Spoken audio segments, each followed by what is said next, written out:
What's up, man? It's your big brother K-Rino, and check this out. Tonight we have a special guest in the building. This young lady is a multifaceted, multi-talented individual. She is self-made, self-created, and she has so many different endeavors that she's participating in.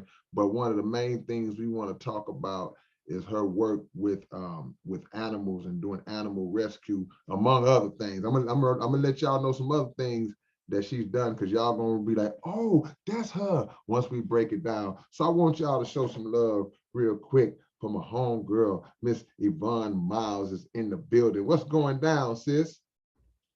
Hi, how you doing?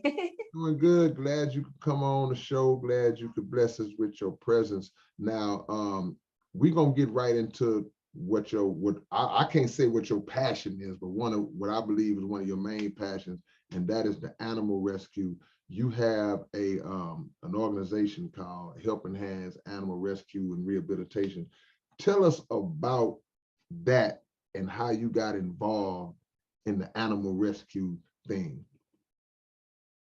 I can remember as early as 7, 8, 9 years old. It goes back that far, riding my bicycle around my neighborhood, the city having to come to the house because we had so many animals in the backyard, because I would be out riding my bike across town, but if I seen a stray animal, I would bring it back home to our house.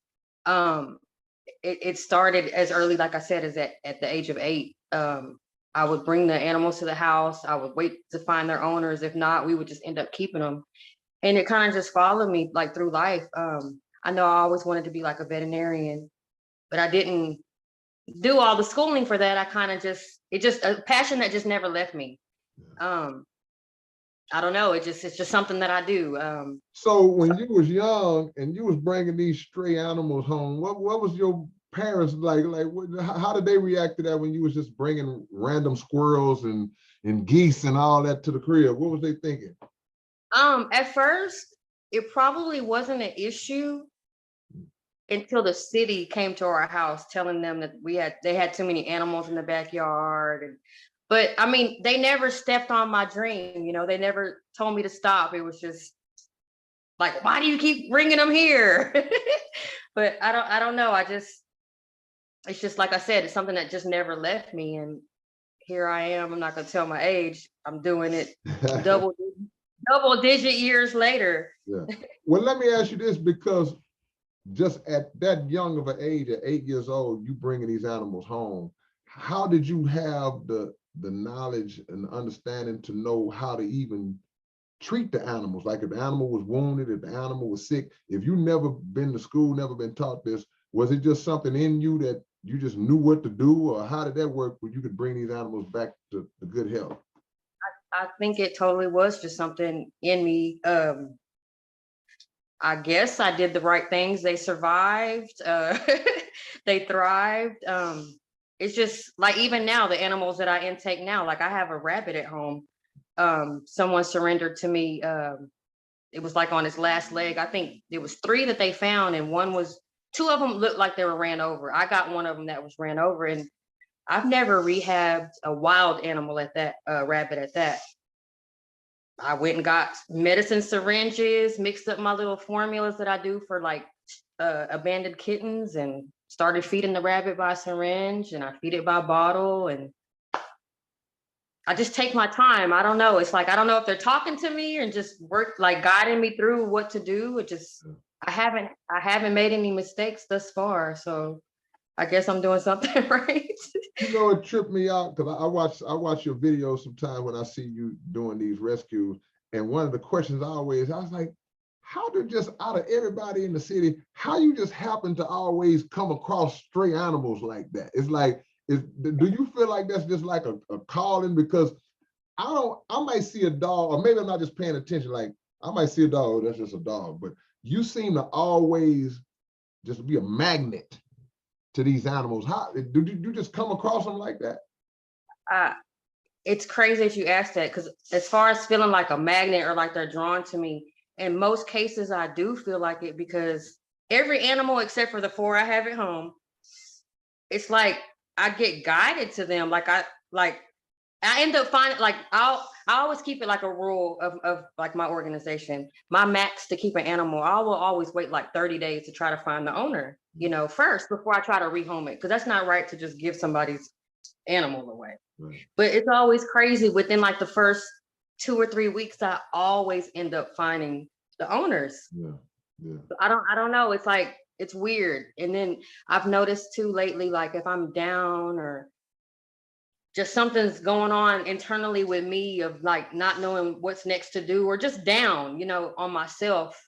It's like God guides me to an animal that needs my help. And I don't know if it's to help me pull myself out of a rut that I might be in, or I don't know, but it always works itself out. It's funny because when you say that, like I saw one of the videos yesterday, you ran into just 3 random dogs just out in the field, just chilling like that. But the thing that I noticed about how you dealt with that situation is that you just start talking to the dogs like they was already your pets. And you just I had know. full regular conversations with them, and they were kind of like apprehensive at first. Then they like, okay, she cool. You know what I'm saying? So I mean, I know you've been doing it for years now, but is that just something you naturally do, or that just something you found as just a tactic just to talk to these animals like, they my pet already? It's just something I naturally do. I'll just like homeless people. I always try to tell my daughter or just anybody like that tries to turn their nose up at homeless people or strays regarding animals. Like that was a little bitty puppy once before, that was a little kitten or something that somebody babied and was ooh and on to. And like they can't help it that life did their owner or themselves bad that they're on the street. So I don't know. It's just like it's just a natural instinct, I guess you could say. How do these animals get separated from their owners? That's question one. The part two of this question is, when you do reconnect them with their owners, what are the owners' reactions? Are they like going to give you rewards, or do they ever say, "Man, I was trying to get rid of that dog. I didn't want to." I mean, what's break that down to us? Some of the times the animal will already have been lost before like I encounter it. I'll usually intervene like if I see like because a lot of people reach out to me like on Facebook or social media when they find abandoned or strays because they know that I do what I do. So a lot of people will reach out to me, or I might stumble across it myself, and I can just tell sometimes by looking at some animals like I know for a fact that's definitely belongs to somebody, and they have a thing where they implant like microchips inside of pets, so you can get them scanned, and it'll have like all the owner's information, and pretty much it's crazy. A lot of the animals that I do encounter, they are chipped, so it's been an easy like turnaround to get back to the original owner. They don't try to break you off like, hey, here's The other question. what. Um, I'm just wondering. Crazy because like I'm like used to giving, I guess. So like when people try to like, oh, like I don't know, it's hard for me to like receive and take. I don't know why. I need to get over that. But I do have people that like recently there was a dog that was gone for like 3 weeks already until I seen it. And I drove all the way. I don't know who if y'all are from Houston, Greenhouse and Katy, like way out there on Greenhouse Road, far. I drove way out there at midnight, and I just knew like when I went to get this dog, like it has an owner. So before I made it home, I took it to get microchip checked, and sure enough, it was. And uh, I think it was like 12 when I got the dog, about 1 when I got it microchip checked, and it was already 2 a.m. I'm on the phone with the original owners. So they're like ecstatic because the dog had been gone for like 3 weeks. So the next day, yeah, they gave me like $100 reward, and I didn't want to take it at first. Because a lot of I know, like I've seen animal pictures on telephone poles where they offering 1,500 for the return. So I'm gonna take that reward. But no, but that's just a testament, that to your spirit and to your good heart, because I know that you do it for the love. I know you're not doing it just to, I'm trying to make this hit a lick. So, you know, and like I say, just the way you talk to animals, I know that you actually care about the animal. And I also know that some of these animals, you know, if it don't come to the owner is found, you'll keep them yourself, you I know? sure would. Yeah. I would. And that's kind of like where I'm at in limbo now, because like I mentioned to you before, like I live in an apartment, you know. So like that's another thing that I can't stand too. Like when some people, a lot of people get puppies when it comes around Christmas time, or little rabbits around Easter time. But then when they're moving to a bigger house or having a new baby, all of a sudden, ooh, they want to rehome their pet, you know. And I just, Hey, I don't know, I don't agree with that. yeah, because those animals, they become attached to the family and to the people, and all of a sudden you just culture shock these animals by taking them out. You know, they kind of similar like children. They didn't ask to be in this situation, and then all of a sudden you just uproot them up. You got people who will take an animal and just drive them out somewhere and just leave them. And That's they need crazy to to be me. careful. You need to be careful doing it's a felony now. You can't do that. Yeah, If you get because it don't caught, make sense. it's a felony. You're no longer to even keep a dog outside, like on a leash, you Yeah, know. I just don't understand it. Like if you're gonna neglect it or keep it outside, why get I get it. it? Well, or even just rehome it. Why get it? You know, I mean that's crazy. But it got to be a good feeling. I know because we're gonna go into some of the other things that you do, but I know it has to be a good feeling to find that purpose, to have that sense. I'm sure that gives you a sense of purpose when you out there rescuing and rehabbing these animals like that. It does. I just wish that I could do it like on a bigger scale. Yeah. A lot of What's stopping that? What's stopping that? uh money, because everything that I do is all out of my pocket. You know, they say non-profit Yeah, organization. This is yeah, totally non-profit. They need to have another section called out of pocket only yeah. Oh organization. yeah.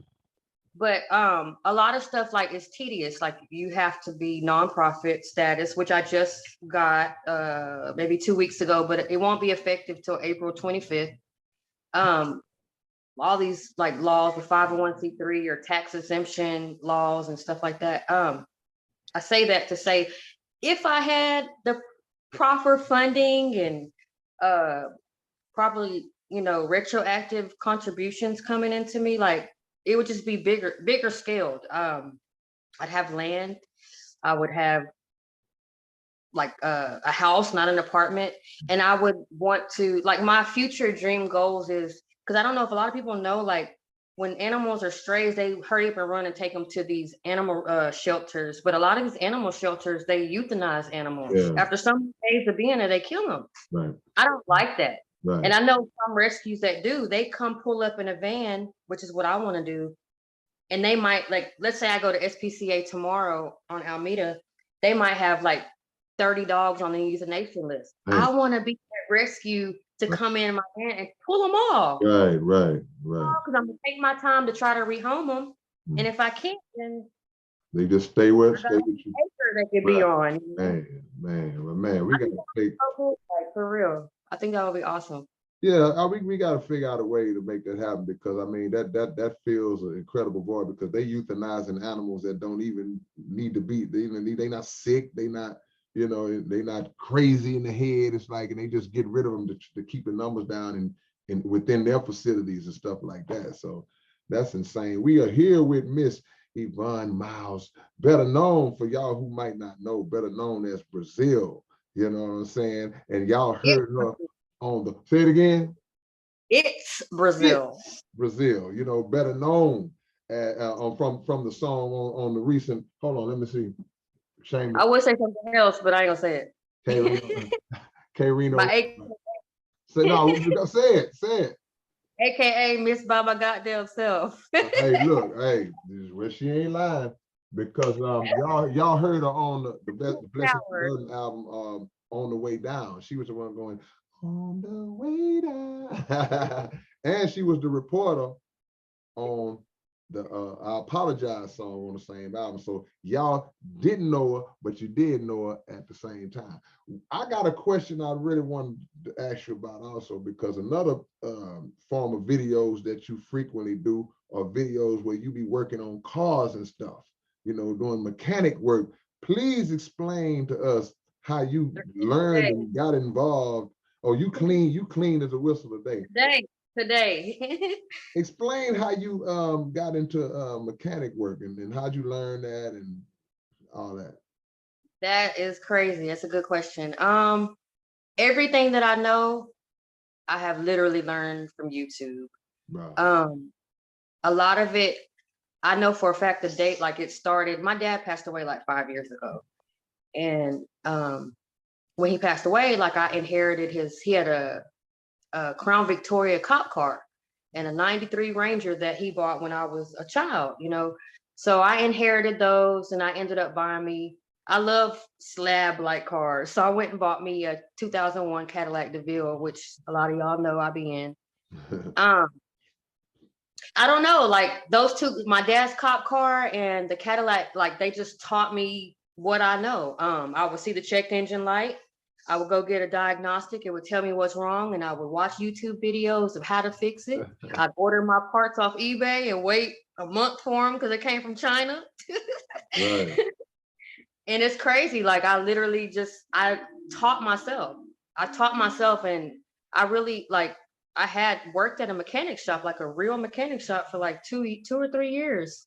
This guy hired me just by off me, like him seeing me working on my cars off the videos you're speaking about. I haven't made a mistake once. I ain't gonna lie. I like, well, I ain't gonna lie. I changed my radiator on my Cadillac. This is gonna be funny. Maybe a month ago.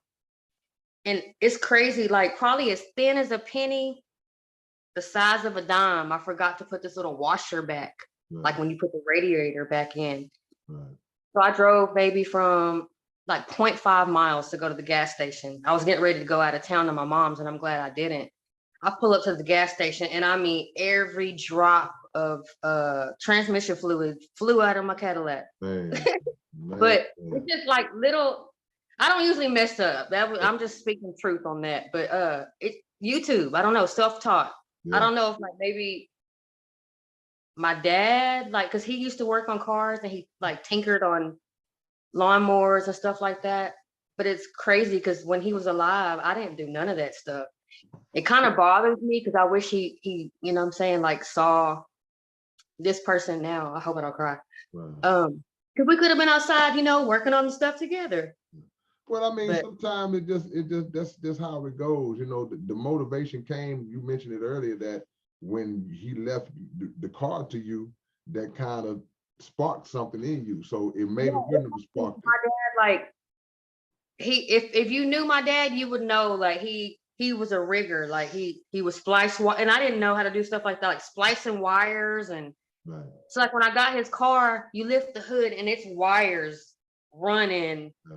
everywhere that you don't know what goes to what. So I like had to figure it out. So Better than me. Better than me, because I'm gonna take it somewhere. Yeah, but no, that's a and cool that's thing. another thing. Like I'm people said I need to stop saying I'm cheap. I'm inexpensive. Yeah. I'll say that word. I am cheap though. I don't. If I could save hundreds or thousands to do it myself, Yeah. do it myself. Yeah. I don't care about getting dirty or. Yeah. No, I mean but I'm just caught up in the part that you was able to figure out. The only thing I pull off of YouTube is food recipes. I figure out different ways to make certain things, and I'll be scared doing that, scared of a mess up. So I'm definitely not gonna mess with my car. Have you had people come to you like, hey, I need you to check my Oh car? yeah, yeah, Actually, all how the does time, the mechanic work? all the time. That's why like now when I'm at home, I don't like working on my cars at home Yeah, because I can literally just barely hit the front door. They see I got jacks and tools. yeah. They Can you coming. lift that? Or Yeah. at first I used to get bothered, like, man, that's your man's car. Why your man got you working on his car? Man, why your man ain't doing that? Or do you know what you're doing? It's like I'm out here with like thousands of dollars worth of power tools. Yes, I know what I'm doing. Right, right, But right. yes, people do get me to change oils, change their brakes, sensors, radiators, I just changed the alternator for my nephew. Random things, yes, I Wow, do. On amazing. top of animals, Yeah. On on top top of of animals, on top of doing the designs and all that. She's made t-shirts and stuff I for made some of this the today top before line. I got Oh, you did that I today? See, Yes, that's my new logo, Helping Hands Animal Rescue. wow. But see, what else y'all don't know is that, you know, she's done t-shirts and designs, you know, for a lot of the top rappers out of the city of Houston. You know, she's done shirts for me. She's done shirts for Zero and Point Blank and Street Military. You know, just she's done all this kind of work. So that's now we own the third talent, you know, that she has. So I mean, what we got to go into that. What started that? What made you start getting into the bedazzling and all that stuff? That started high school. Probably serious about it, like 11th, no, between 11th and 12th grade. Like the whole mine name. Right. Actually, it's crazy. That name came about. Like I've always had the clothing line, designing Well, clothes. tell us about the clothing line, because so they'll know what mine is. Just go with that. Okay, Mine is the name of my clothing line, MYNE. It actually does stand for something, a mission you never erase. Wow. And if you know me, you'll know why that stands for that. Because it's been forever. I've been designing clothes and hand painting. Actually, I just started, you know, I just maybe 2 or 3 months ago got machines, because everything, if you know me, was hand paint designs. Like 21, I think, is when I got like DBAs and business accounts. And it's crazy because like I'm in the bank opening money market business accounts, and the bank people are looking at me like, you're 21 and you're already doing these things. Yeah. It hasn't gotten like where I want it to be, but I haven't stopped. Like a lot of people still want, you know, clothing from me. Yeah. I don't know, it's just something I just never stopped. I went and got my patent, my trademark on the name and the design, so nobody can use it. Right. And here we are, double digits later too on that as well. Man, that's amazing. Like how I met you guys. It's just crazy. Like everybody across the board, like you mentioned Zero and you guys, like I think 2007 is when I met Blank first in Toke Bar. He was having a show. Yeah. And there was like flyers like these, like just all over the table. So I'm looking at it, you know, and I was going through a heartbreak at that time, at that actual time, in that actual moment. For real, like real time action. Yeah. My boyfriend was in there having a birthday party, but on the dance, I'm at the bar with the sisters and by myself, and he's on the dance floor like cheating and whatever. Anyway, a good thing came about though, because hey, I've known y'all for double digit years because of this, you know. I think Blank was over there. He gave me his flyer, and he was just like, asked me like what it is that I do. I don't know why. He was like, what do you do? Yeah. And I just mentioned to him like, you know, I did sing a little bit, but I design clothing. Right. So he gave me his phone number, I think his number was on the flyer actually. And I ended up making him, all them Klondike Cat and the Free Pharaoh shirts, like, and it just never stopped. I don't know. It just never stopped. And then just met all the but it just never stopped. She made some iconic shirts. She made the Free Pharaoh. She made the I Hate 97.9 shirt. She did all these, and these shirts y'all may have seen just on the internet. Y'all may or may not have seen them, but you know, the Alien Baby shirt she made. I mean, she just made me a 50/40 shirt as well, you know. So let me ask you this, because like I say, we on the 25th talent now. We going down the list of your talents. What is it one that stands out that's like your number one passion? Like, this is what I really love, or is it a passion that you're not even doing yet that you got in your mind that's what I really, which one stands out?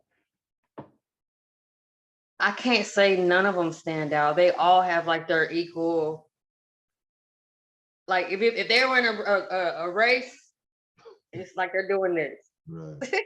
But they still stay like, I don't know. And it's like, it's crazy because when I was in fashion design school, like I remember like making a portfolio for college, and like I would do it all. I would have like couture gowns, I would have sportswear, I would have swimwear, I would have, you know, t-shirts, children's line, everything. And like the teacher used to like get on to me. You need to focus on one clothing group only, or and it's like I can't do that. Like I couldn't. I want to do it all. Did you tell Sean John or Gucci or Prada to only do Right. couture gowns, or did y'all tell Versace to only do the silk shirts with the button? Oh, you know, like why do I have to be in a box? You Come, know, come on. and even with the animal stuff, like I'm gonna get to that. Like it bothers me. It really does.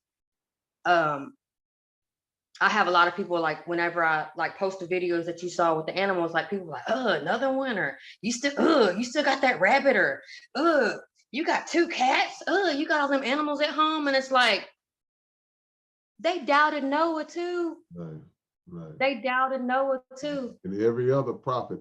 Well, the thing is that unfortunately, you have so many people that they live a miserable existence of their own, and anybody that they see doing something that's productive and positive, and or something they don't really understand, they become critical of it. It's like, okay, why do you care if I'm still doing the animals? How does that affect your life in any kind of way? It So you just bothers me. have miserable people, and they see that you're doing something good and positive, and it just eats them alive. It eats them alive. So you did go to school for some, because that was going to be my next question. Some of these things, I was going to ask you, had you ever did any official schooling behind it? But so you did go to school for like design and all that. Yeah, I have a degree in like a degree in fashion design. I also have like, you know, when you go to the dentist, the little placard. You got your little certificate, yeah, the Like plaque. I'm a licensed certified dental assistant and I don't even use it. But Hold it's on, wait a crazy. minute. Time out.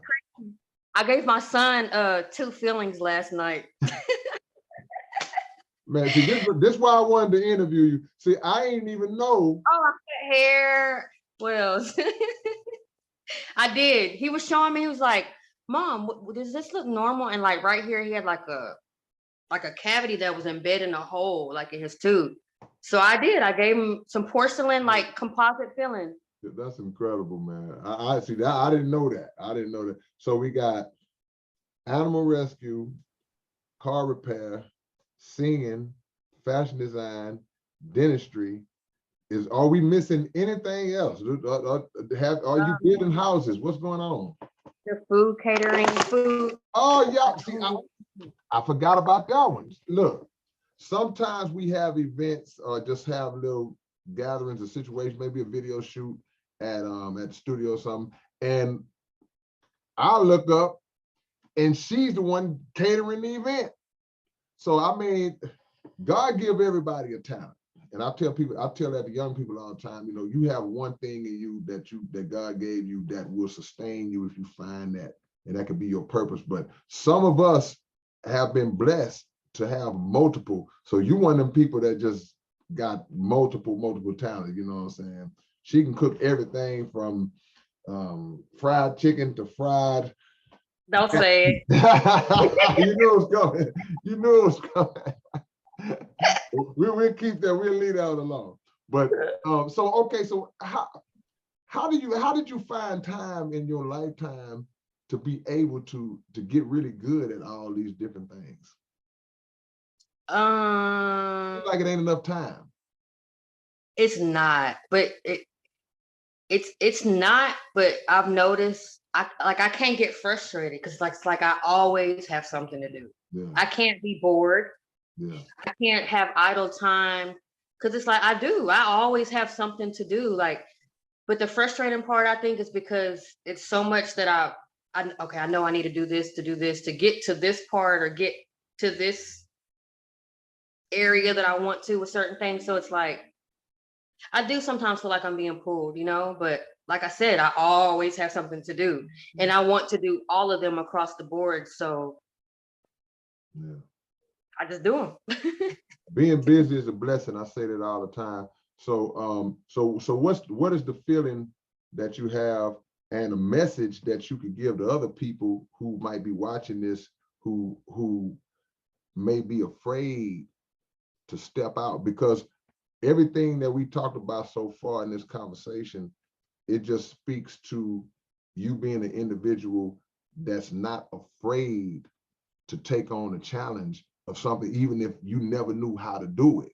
So that's a fearlessness that a lot of people don't have. A lot of people scared and I don't want to take a chance. Speak to that to people, and also just the freedom of being your own boss like that. Okay.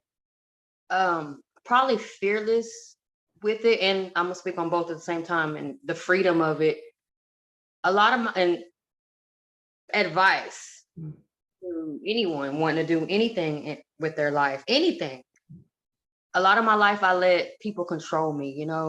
Relationships that I was in, whether they were abusive or whatever. Even as far as like childhood, you had certain people telling you, "Oh, you can't do that," or "Oh, you can't be that," or relationship issue, not wanting me to do like everything that we're talking about. I used to do all these things. My daughter's 9, Mm. 9 years ago, and stopped for like 3 years because I had people in my life that had a problem with Mm. rappers that I knew. How do you know them? It's Right. thinking that it's about ulterior motives and stuff, and when it wasn't. Or like I said, with like speaking on the animal stuff, like just people frown their noses up at certain things. Yeah. My advice would be just don't let anyone control you. If you have a passion for anything, like do it. Right. Right. Right. You can't fail if you keep trying. Even when you fail, if you keep trying, you ain't gonna fail. You're gonna eventually, if it's something you really want, you will eventually get it. Yeah. Failure is not even making the attempt, and also to let people know, don't let other people impose their insecurities on you, and because some people feel threatened, they feel like, and she's gonna pass me up, and I've had people actually say that to me. Like yeah. you did a upload recently on there. I commented on it. I'm not gonna speak names, but a certain person like that actually came out of their mouth. Like they actually said that, man, I'm not gonna let you pass me up. You ain't just gonna pass me up. Yeah. Like, Wow. Yeah. I didn't want to be with them anymore. Yeah. And they knew. I think they saw and they knew, because like everything that I'm doing right now, I was doing 8, 9 years ago. Yeah. And like for like 3 years, like I said, I stopped because certain people had problems with it. Right. I don't know if it was jealousy or envy or Yeah. why they would think I'm trying to pass them up when we could have been on the same boat, rowing the same direction. Exactly. But things happen for a reason. And a lot of times, um, the biggest blessing is to be shown a person's mind early, because sometimes you may get in too far when you see their mind for what it is and it's too late. But to be shown that person's mind early, or any person's mind early, it gives you opportunity. I can get the hell out of this now because I'm not going to get to where I'm going if this person is steady trying to put an anchor on my foot, and hold me down. So that's a blessing in itself. Tell us again the name of your animal organization, and if there's any kind of social media information that you have where people can reach out to you, if they see locally animals or whatever, just let them know. Okay, the organization is Helping Hands Animal Rescue and Rehabilitation. I can be reached on Facebook. You can actually search it just as that, Helping Hands Animal Rescue and Rehabilitation, or Instagram. It's Helping Hands Animal Rescue. Okay. And like my personal Denise Myles or Yvonne Myles as well. But I don't know if you want me. You can I can fix your car too. Myles Mechanics. It's both on Facebook and Instagram. Right. Also the catering, the food it's ITZ Indulgence with an E. Facebook and Instagram. I have like 5 Instagrams. Hey, you wearing 50 hats. You gotta have some stuff to each one. Like say you hit me with some stuff I didn't even know was going on. They have to change the day to 38 hours for you. Well, look, we really appreciate it, and appreciate the love. And I just wanted to bring some attention to what you do and let people know that there's people out there that still do good work just because it's the right thing to do. not because they have a little more, or even for the money, you know. So we appreciate all that, you know, because I be checking it out. I was like, man, she back at it, you know what I'm saying? So That told me I needed to make the YouTube. It's crazy. I finally did it, but I think just last night started uploading videos. But you need to, you need to. I need to go back some years and upload a bunch of stuff. No, you do, because like I say, it's a unique, you're a unique individual with multiple skill sets that most people would say, well, man, I didn't see that coming, you know. So being a mechanic and all that, man, I can't do nothing but put gas in the car and put some air in a tire. I don't know how to do nothing. So that's an amazing thing, and it gives young ladies the inspiration to not let people put limits on them, to say, well, you can't do this because you're this, you can't, you know. So that's an inspirational thing that I think that people will get out of just knowing that part of your story like that. So I Do it all. appreciate you coming on. Appreciate you coming on. Appreciate the love. You know, we're gonna bring you back at some point, and we'll have all the information in the description for y'all if y'all want to reach out, and y'all see what it is. Yvonne, Myles, y'all know what time it is. Now go in there and get you some bat wings. I know they probably burning. I know they probably burning on the stove. I'm trying to extract the snout juice for you. Yeah. Yeah, you know, I don't like the juice. You know, I just like my snouts just right, just by itself like that. It's hard because you gotta like pluck the nose hair, and it's on the back of the root. Keep the nose hair in there. That's garnish. That's garnish.